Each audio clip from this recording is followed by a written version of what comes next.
Hello, YouTubers. Joe Kersey here on the 1st of February 2014 at 14:30 in the afternoon Eastern Time. Um, Speaking of dead small animals,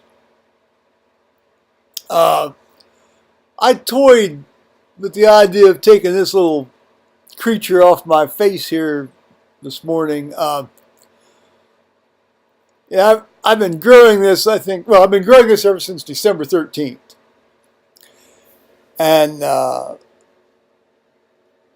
about this time, it starts becoming annoying because it feels like there's a small animal clinging to my face. And, well, one, I don't particularly like the look of it, although some people say it's a nice look. And two, I just like the way it feels. I will say I like the way it feels when it's cold because it keeps not only does it keep your face warm, it keeps sort of like your whole head, and hence I know you lose a lot of heat to the top of your head. All you bald guys out there know that. But apparently you also lose a lot of heat through your face. At least I do, because I'll tell you, I feel like 1,000,000,000% warmer with this thing on when it gets much below 25. Even sleeping in a relatively cool house, well, relatively cool meaning like, 67. Yeah, it makes a big difference. I've often thought that a lot of my neck arthritis was activated by the back of my neck being cold, but maybe it's actually the front of my neck being cold. I don't know, but this goes around the whole neck, so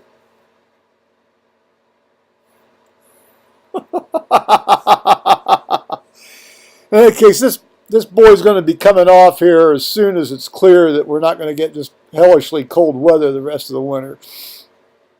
I think we're probably going to get one more of these, bad boys coming down to make it sort of in the high single digits and low teens for a week or so. And after that, this thing's coming off. Last year I took it off around, I took it off actually at the start of Lent, which last year was fairly early. So about the third week in February last year it came on. And I think that's when it's going to come off this year.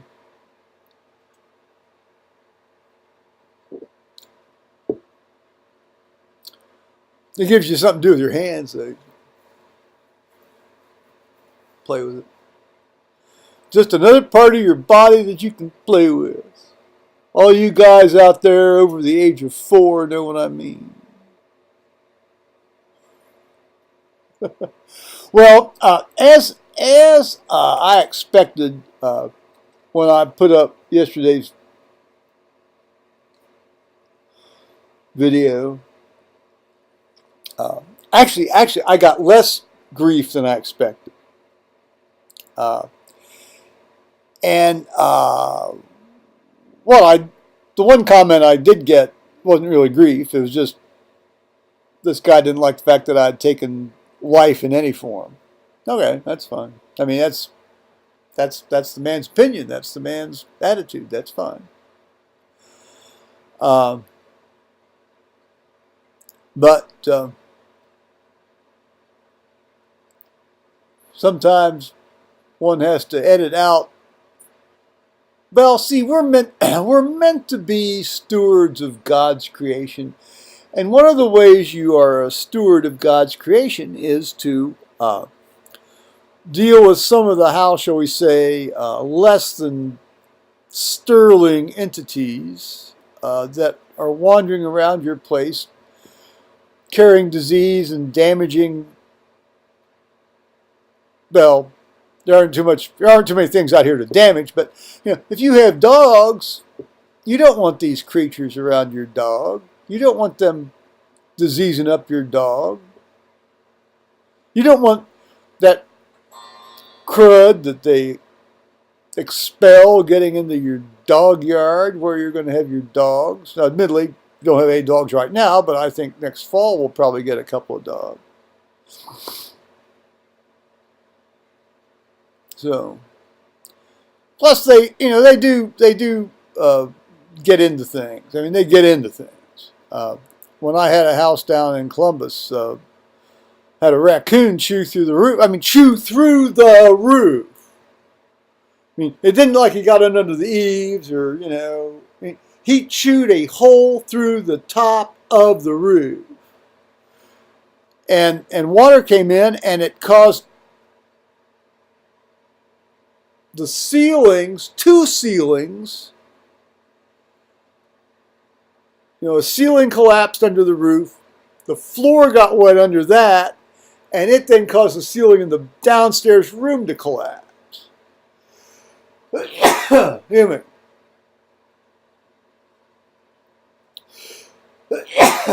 It was not pretty. That's a raccoon. Well, yesterday's adventure did not involve a raccoon. It involved a possum. Well, I'm sorry this fella got... No, I'm not sorry. I mean, that's the way the man thinks. That's the way the man thinks. But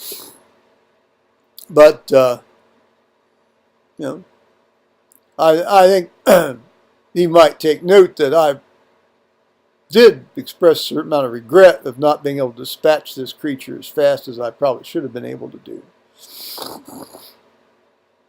Well, enough said of that. Now, today, as is often the case, the story has awaited some preludial material which we've just gotten over.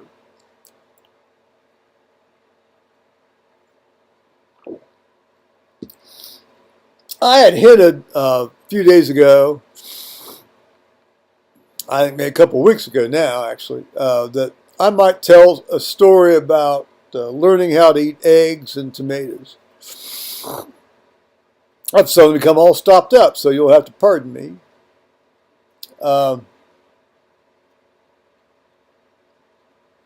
See, my dad loved tomatoes. Well, no, I'll tell the egg story first because that's in chronological order. Eggs always featured largely in our breakfast at home. And the reason I didn't like eggs was it wasn't because I liked the smell of them, because I liked the smell of them. It wasn't because I didn't like well, I can't say anything more than that because that's all I knew. But they smelled okay. What I didn't like was the way they looked. They looked god-awful to me. The only thing I liked about the look of eggs was the whites. Particularly if you fry an egg, you have the yellow and then you have the white. Well, I could stand the look of the white. I couldn't stand the look of that yellow because, it turns out that my mother and dad cooked. Well, I said they cooked the yolk. They didn't really heat. They didn't cook the yolk. They heated the yolk. This was a liquid, slimy mess as far as I was concerned, and I didn't like the way it looked. I mean, it ran all over the place. It looked slimy and yellow and awful. And my general rule all through my life, and I still have this rule, by the way, and it served me well. If I can't stand to look at something, I'm not going to eat it. I'm just not. If I can't stand to look at something, I'm not going to eat it.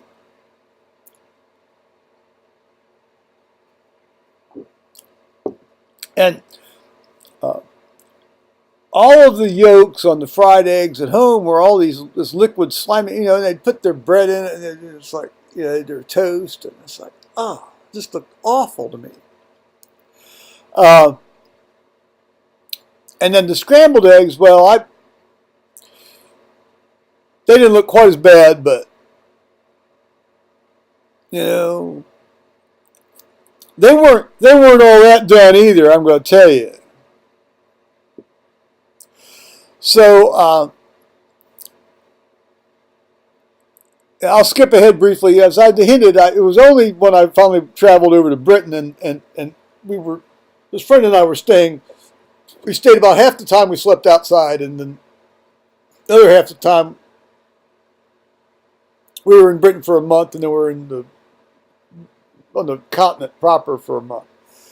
Uh, and about half the time we were sleeping with my buddy's relatives, second and third cousin relatives. And because his grandmother was from the United Kingdom, was from Great Britain. And, so we had a place to stay. And so God bless these people. These people would cook us breakfast, and of course it's an English breakfast, and it's, since they're cooking for guests, they're going all out. And this always made me feel like just the biggest piece of shit in the world. Because I knew they were serving up what for them was a big deal. And for me was something I could barely stand to look at. The bacon was good because they didn't overcook it. I loved that immediately. They didn't overcook the bacon to that crispy stuff. It was like they just sort of heated it up and there's your bacon. And I loved that. I thought, well, that's common sense. That's great sense. Of course, the tea was great. And then, of course, the toast was great. And they had this wonderful butter. I mean, well, it's hard to screw up butter, isn't it? But this was particularly good butter. And it was New Zealand butter. And this was in 1971. I suppose now it's Chinese butter. But, and then they had, and of course then they had, a lot of times they had like 2 big fried mushrooms. That's good. Occasionally you'd have like a piece of ham. It was, it's very good. It's swimming in grease. It's all swimming in this wonderful grease. And, but then you had, the eggs. It's always 1 egg or 2. Well, none is not an acceptable answer, especially when you're a guest. And so that's 1. And they, the first time somebody laid one of these fried eggs on my plate, they said, how do you want it done? I said, I want it fried. They said, do you want it really fried or do you want it soft? I said, oh. See, I hadn't realized that you could make a fried egg so that the yolk wasn't running. Because I'd never seen that. And I asked for some clarification, and they sort of, oh, Americans. And I said, well, can you make it so the yolk isn't running? I said, yeah, sure.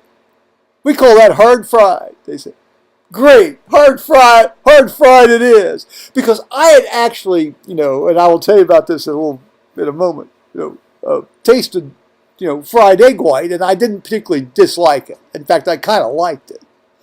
In fact, I thought if you could have all fried eggs taste like fried egg white, that would be great. But then I didn't realize that, the yolks had to be running. So, see, we were only going to get this one meal. This was the only meal we were going to eat that day, unless, we wanted to spend a little bit of our money and buy some bread and cheese somewhere else. And I'm going to tell you, we did not have a lot of money to spend on this trip.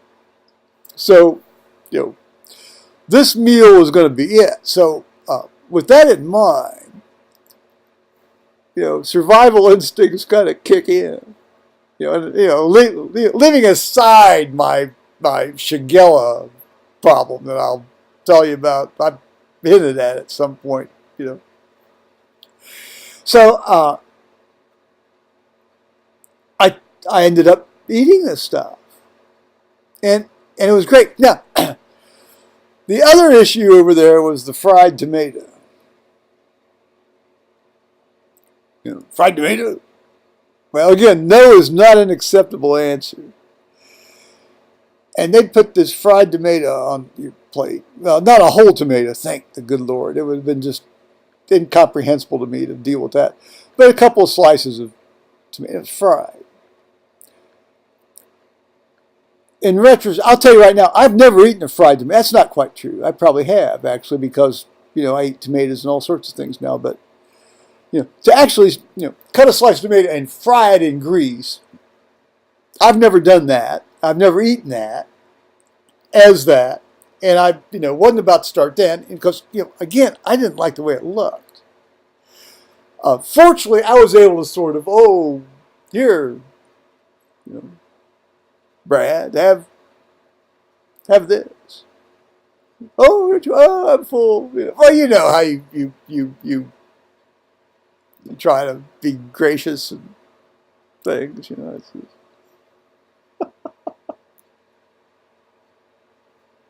So anyway, I learned to eat eggs on that trip, and to skip ahead very very briefly, I ultimately learned to eat tomatoes when I was offered my first pizza when I was a sophomore in college. I'd never had pizza before until I was a sophomore in college in 1971. I was 19. Well, first of all, we couldn't afford to buy pizza when I was growing up. I couldn't afford to really buy pizza on my own until I was out in residency, making an income. So I had to scrounge. I've always been good at that, and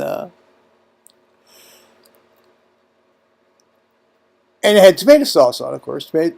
And I thought, well, let's try this, and it wasn't bad. I liked it. Well, then I thought, well, then the actual vegetable itself can't be all that horrible. If you can find it in a way that doesn't make me want to throw up when I look at it. Well, over time that urge went away, but it took an awful long time. So now, as is often the case here, 17 minutes in, I will tell you what I came here to tell you. In the quest to make me eat an egg, this has been an ongoing battle from sort of like the age of 3.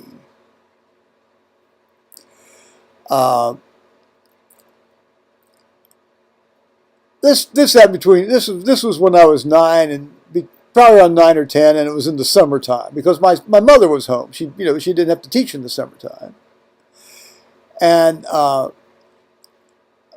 there had been some sort of very large, contentious episode at breakfast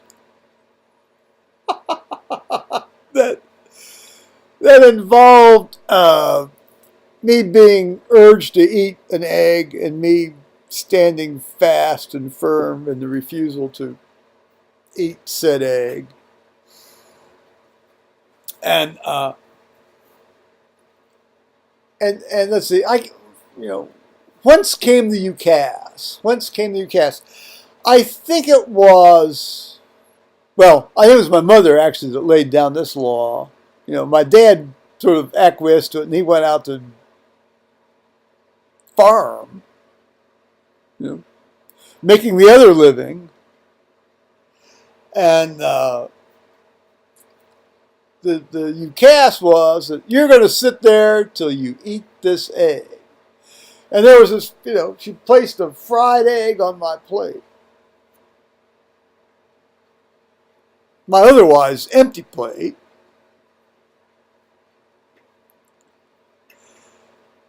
And she says, you're going to sit there till you eat that. I said, okay. Because I knew what was going to happen. I mean, you do, don't you? And and so I sat there. This started around 8:30, 8 in the morning, somewhere around 8:30. I'll say 8:30. And I said, "Can I have anything to read?" No. I said, "Not even the newspaper?" Nope. Can I? Nope. Nothing to read. Eat the egg. Okay. And then, Well, she did let me go up to the can to take a leak a couple, 3 times. Well, a couple times. And when I got thirsty, she let me have drink water. It was summertime. It was hot. I mean, it's southern Ohio in the summertime. It's mid-July. This ain't air conditioning, guys. Not even a fan. Well, we had a fan, but we didn't run it unless it was really on a special occasion. It was a little tiny thing. Long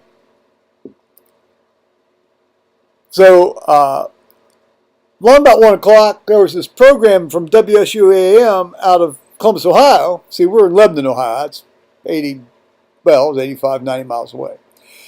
And there was this program, and I can't remember the name of the guy that did this program. It may still be being played in syndication or reruns. But it was called In the Book Stall. And this guy would read, a very extended extract, usually 45 minutes to an hour long, from either a work of classical literature or a current book or a play and we had even when I was from my earliest memory, about three years old on, my mother and I had always listened to this all the time before she went back to work, and then in the summertime as she went back to work, we'd listen to it in the afternoon, and that was just something we did. We listened to In the Book Stall, and and of course she's looking at the clock, she knows this is going to come on, and she knows I like it, and I said, "Are we going to listen to In the Book Stall?" No answer. And I told you that my mother and I were sort of like the clash of the passive-aggressive titans here. And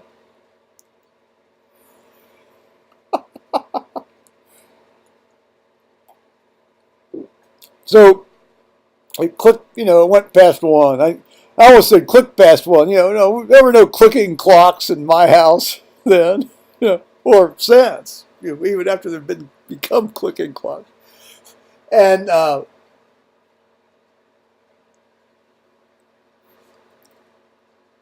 she said, "Yeah, okay, we'll listen to In the Book Stall." So we listened to In the Book Stall, and I can't remember what the guy was reading that day, but the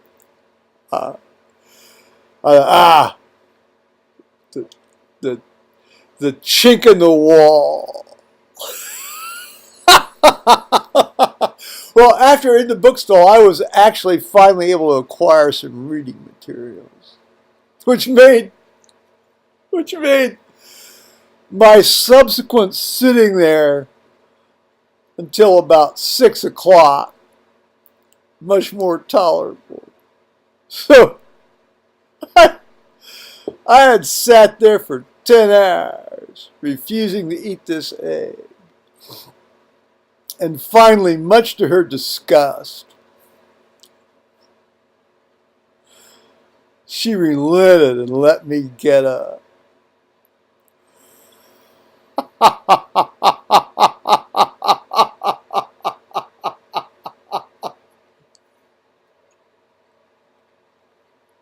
My dad just came in and took it all in and didn't say anything. What are you going to say? Now, he had his little go about the tomatoes several years later.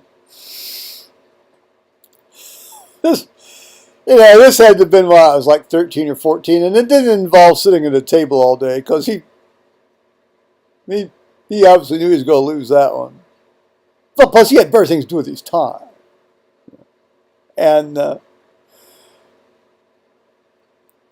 he said, this was a standing offer from sort of like the age of 11 on. But he really started emphasizing it when I hit around 13. When you start hitting between 13 and 15, you're getting old enough to sort of fight back. When you hit 15, you're old enough to physically fight back. More of that anon, maybe even today. And uh, God bless my dad. Anyway, so he says, he says, I'll give you $50 if you eat a tomato. No, not even a tomato, just a slice of tomato. You see, now he would eat tomatoes like apples. He loved tomatoes. Well, I like tomatoes now very much too. I don't eat them like apples, but he would take a tomato and just bite it like an apple, eat like an apple. And I'll give you $50 if you eat a slice of it. Now, do you understand the most this man ever made in a month? The most this man ever made in a month, up until the day he retired in 1972, he made around about $9,000 a year.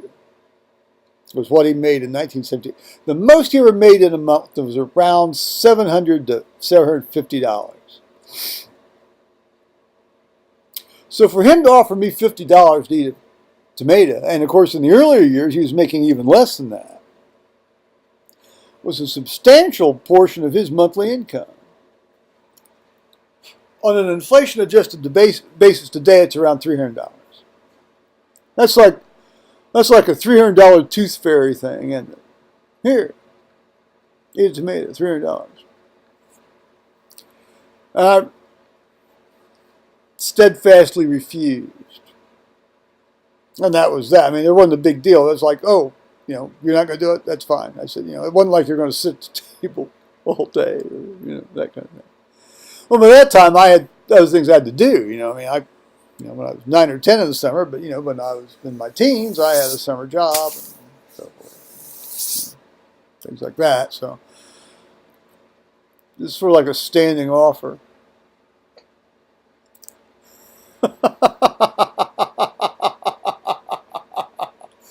So I guess I blew off the $50.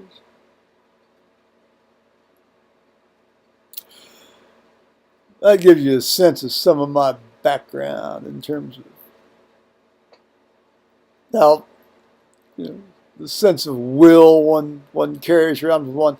Now, I did hint at that period between 13 and 15, and then at a certain point, a guy gets big enough to take on his father. Now you understand, a lot of my dad's behavior toward me had nothing to do with me being gay, because I was strange enough as it was, but I wasn't out, and and I was trying desperately to do everything they wanted me to do in terms of first of all, they both taught, so that means I was under the microscope lens all the time. I mean, there wasn't anything I could do that wouldn't be reported back to them instantaneously. So, I mean, I knew that. So, I mean, I didn't dare deviate or, that didn't mean that all sorts of stuff wasn't going on up here in my head.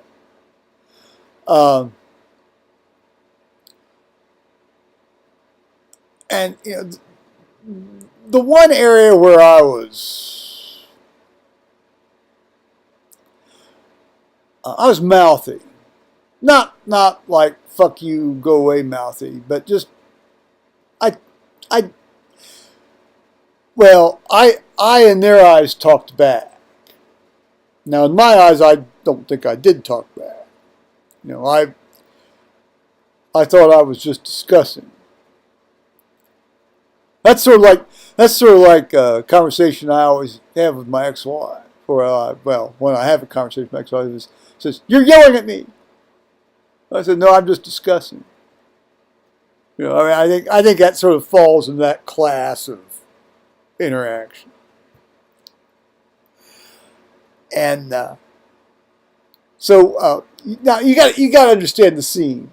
First of all, we're driving to school in the 1952 Packard. Well, we had a 1950 Packard and a 1952 Packard. But by this time, the 1950 Packard had died. I mean, really died. It was off by the corn crib somewhere, sitting in the weeds. But this 1952 Packard he had bought used in 1957, and actually I remember, this was this huge Christmas of 1957. He had this used 1952 Packard delivered on Christmas Day in 1957. I was 5. I was going to be 6 in 2 weeks, and here's what for us was a new car. That was when the black 50 Packard was still running. So now that meant we're going to have 2 cars. We're going to have 2 cars. These were big beasts. The straight 8 engine and just big, beautiful beasts. I mean, you could sleep in the back seat. You could sleep in the back floor. When we went to Michigan, my sister and I would sleep in the back seat and the back floor. It was great. They had a big front seat. My folks would sleep in the front seat. It was a 2-day trip up there then, up to the UP. Anyway, so by the time I was 15, which is 1967, well, yeah, it's winter. Well, it might have been early 1968 because it'd be my sophomore year. Well, you hit that growth spurt, and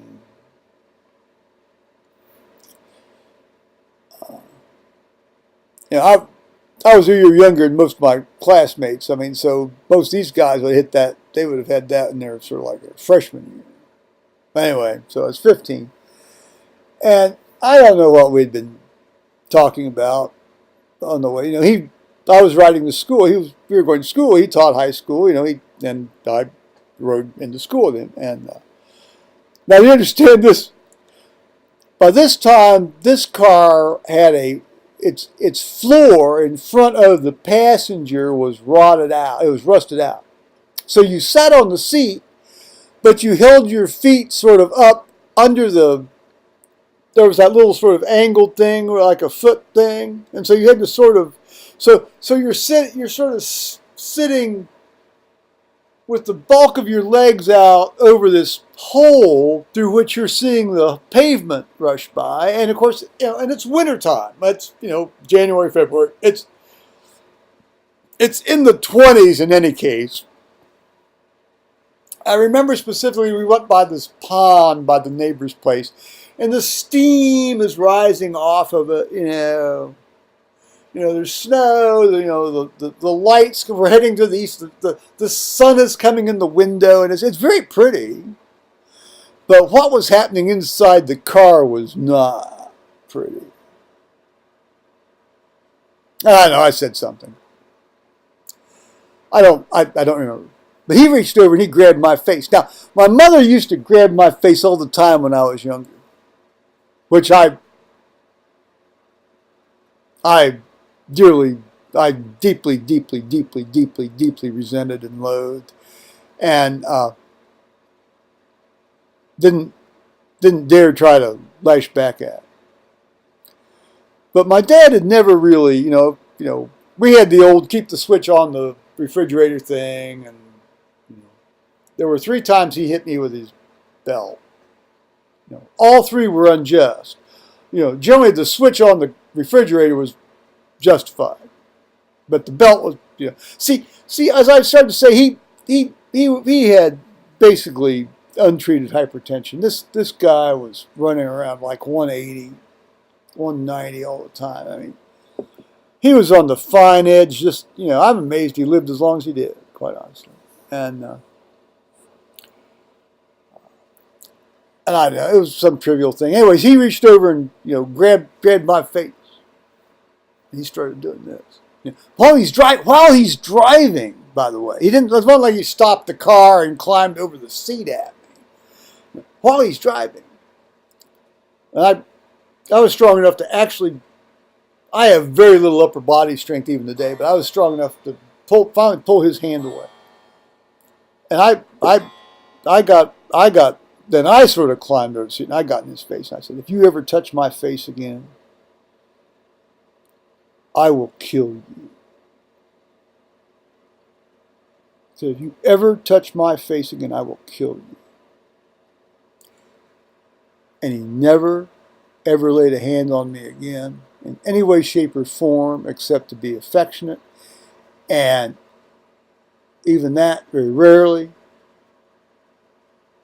And we got along fine after that. I think on some level, all guys go through that with their dads, if they're fortunate enough to still have them. So, eggs and tomatoes, huh? Eat them if you like to look at them, or know how to cook them so that they don't make you disgusted. Okay, guys. Bye-bye, YouTubers. Many topics far afield today. Well, you never know where these things are going to go. That's the beauty of YouTube.